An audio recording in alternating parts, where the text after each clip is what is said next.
But this thing fascinated me. And also I was very stubborn, even when I was very young, I was stubborn in trying to overcome obstacles. Here is something I said to myself that nobody wanted to touch, and the music was extraordinary and yet very difficult to perform. So I said to myself, well, I've got to get to the bottom of it. And I did.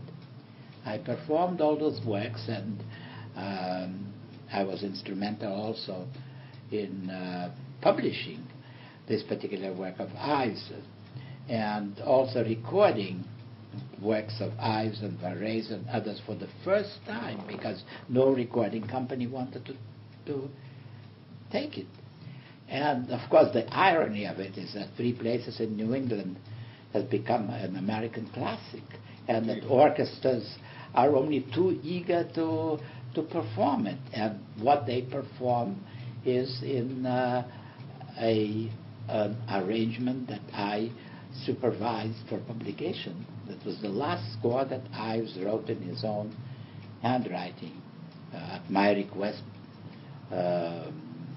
because it was arranged for a smaller orchestra, because at that time I conducted the chamber orchestra of Boston. So it is very curious now to realize that I sort of participated in history. Mm-hmm. It was not my particular merit in it, except that I understood that it was a great work.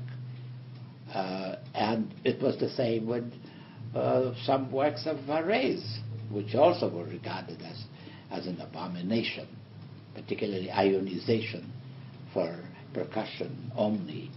Now, I conducted the first performance, I made the first recording of it, and the score is dedicated to me.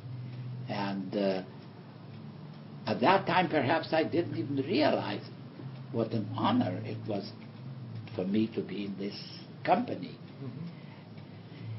Particularly since they were not recognized at all. Mm-hmm. The proof of it was that when a group of friends of Ives tried to arrange a recording of one of his works, I mean, we were automatically rejected. Mm-hmm. See, and finally we picked up an orchestra, and Ives was a rich man. He made a fortune on insurance, strangely enough, life insurance. And so he could sponsor it, and he could finance the performance. I mean, it was a small orchestra, so it wasn't a big deal, but still it was very difficult. And so these recordings were made, and now I had them reissued under the title Historical Premieres. Mm-hmm.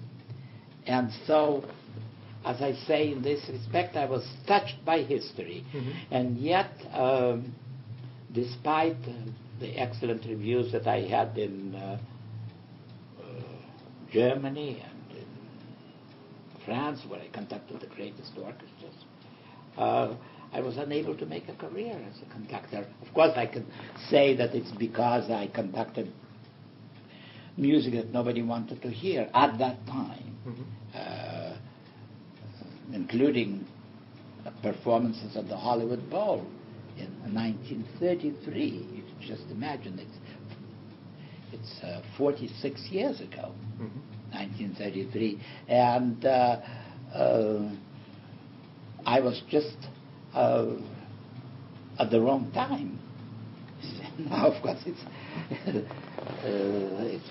those works are being performed like classical mm-hmm. compositions. Well, those works are classics now, but do you think the plight of the contemporary composer is still much the same as it was back then? I mean, like people who are writing music now.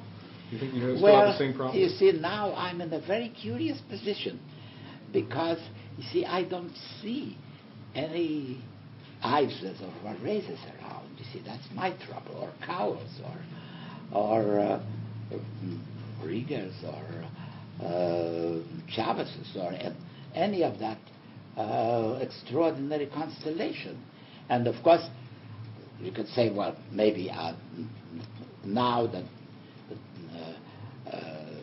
finally time caught up with Ives, Varese, and others, and they were sort of now overwhelmed and overcome, and I, being first at the head of the pile now, seemed to be at the bottom of a new pile. But this is not so easy to prove. I, of course, admire modern composers. I no longer conduct simply because I can't get engagements. I couldn't get engagements for many years, and I turned to writing, as you know. Mm-hmm. But I honor them in my dictionaries and in my various books, and I'm tremendously interested in what they have to do. But it doesn't mean that anybody producing a jumble of cacophonous sounds would automatically be entitled to be a new Ives. Of course, the works of Ives and Schoenberg and Varese and Alban Berg and others were regarded as cacophonous 50 years ago. So here we are in trouble. See, is it cacophony to perform a noisy composition now, whereas it was not cacophonous 50 years ago? Well, of course, I have my reasons to give preference to Ives and Varese and Cowell and others, because I can explain technically why they are great. Now, for instance, there is a new fashion of process music. I mean, music that simply takes a chunk and then develops it out of itself. Like Steve Reich. Well, I would better name no names. Okay. I mean, they are all in my dictionaries, and I give them perfect respect. Mm-hmm. And I'm interested in them. I correspond with them, and so forth. But you see, I want something that would be on the direct line from Bach, who was a very complex composer, to Ives, who was also a very complex composer, and to Varese, who was a complex composer. So I cannot be satisfied in giving up all complexity, all diversity of those composers in order to return to the primitive quality of sort of a transcendental meditation in music.